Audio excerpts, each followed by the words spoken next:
Karibu tena gũkũ gwa Kikuyu Daily News, na gĩkorwo mũgeni tuĩka wa gũ subscribe nĩguo tũnyitanĩre na thengiũ. Nĩ gwakanĩte mwaki mũnene mũno ng'enda-inĩ cia ũkinyanĩria, ũũ nĩ thutha wa Bishop wĩ gatũ na mũrata wa Top Kikuyu Celebrities na ndeto cia kũmakania kũrũmĩrĩra pastor ũmwe kwĩyumĩria na kwanĩka kĩũndũ kĩa magigi agereirio nĩ Bishop ũrĩa atanetĩkĩra kumbũrania rĩtwa rĩake na mũhunjia ũyũ ũĩkaine ta Pastor Ben Gitau, na ũrĩa ngumo yake yumanĩte na kũhunjĩria ahũri a biacara na bodaboda, kũrĩa akoretwo akĩhunjĩria makiri ma anake aya kũhetũkĩra bodaboda Christian Ministries. Na Pastor Ben Gitau kĩroko kĩa ũmũthĩ nĩarĩkirie kumbũrania ndeto ya kĩeha,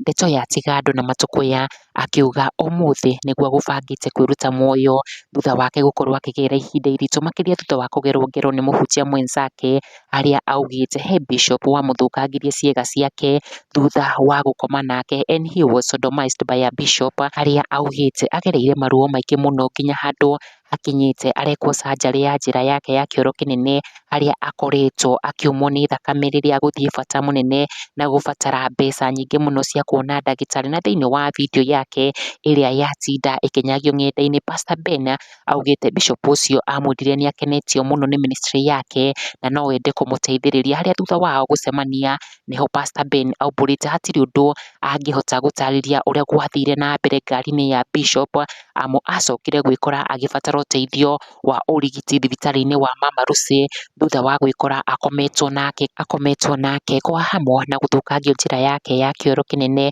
Ndeto ĩrĩa atarĩirie rĩrĩ na ruo ngoro-inĩ na maithori maingĩ, na nĩ ndeto ĩno nĩyoete mwerekera mwerũ thutha wa igoti inene rĩa mũtambo wa TikTok rĩrĩa rĩratongorio nĩ mũcirithania mũnene ũreĩta Lady Jacqueline kwanĩka na kũ expose mũhunjia wĩ gatũ na kũmũkuruhania na ndeto ya gũkunũra nyunjurĩ wa nyanake oho na wa ciana cia tũhĩĩ. Lady Jacqueline akĩruta rĩtana kũrĩ Akenya othe mangĩkorwo manangĩirwo twana twao twa tũhĩĩ nĩ mũhunjia ũyũ, na ũrĩa mbica yake yakorwo ĩgĩcabithio thingo-inĩ cia igoti inene rĩa TikTok. Ndeto yatiga Akenya na marũrũ kuona mũhunjia ũyũ nĩ mũndũ ũĩkaine na kũrĩa ahunjagĩria kanitha-inĩ wake, Akenya makĩũmĩrĩra na njĩra nene mũno gũkũmithia gĩko gĩkĩ oho na kũmenereria mũhunjia ũyũ, tũkĩendithĩria Pastor Ben Gitau kũhona kwa naihenya oho na kĩhoto gĩake kĩrĩkie kuonekana. Ndeto ĩrĩa ciumĩrĩte rĩrĩ Karangũ wa Mũraya athiĩte na mbere gwĩkora haceke thutha wa mũtumia ũngĩ kwĩyumĩria akiuga arenda kĩhoto kĩa mwana wake ũrĩa augĩte nĩ wa Karangũ. Kikuyu Daily News, subscribe.